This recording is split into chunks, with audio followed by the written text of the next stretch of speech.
As I wandered through the dusty aisles of the flea market, a leather-bound diary caught my eye, its worn pages whispering secrets of the past. My heart skipped a beat when I opened it to find a name Alex Carter scrawled across the inside cover, my name. Intrigued and a little unnerved, I bought it, eager to delve into the life of this other Alex. As I read that night, the hairs on my neck stood on end. The diary chronicled events that mirrored my life with eerie precision, right down to the small scar on my left wrist from a childhood accident. The entries grew increasingly disturbing as they foretold events that hadn't yet happened to me. This other Alex wrote of a shadow that followed them, an entity they could never quite see but always felt. Paranoia seeped into their words, detailing sleepless nights filled with the sensation of being watched.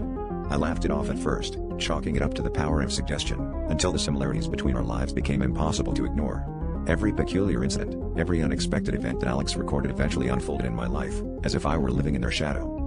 One entry described a particularly chilling encounter, where Alex found a note on their doorstep that simply read, "I'm coming." I dismissed it as fiction until I found an identical note waiting for me the next morning. Panic set in as I realized I was not just reading a diary, I was reading my future.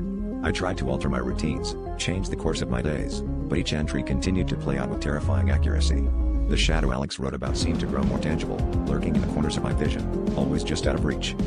In a final, desperate entry, Alex described a meeting with the shadow, a confrontation in which they tried to bargain for their life. The page ended abruptly, ink smeared as if written in a rush. That night, I felt the air grow colder, the lights flickered, and a presence loomed behind me. As I turned, the diary slipped from my grasp, falling open on the floor to the last, incomplete page. I realized then that I wasn't merely reading about Alex's fate, I was about to meet it.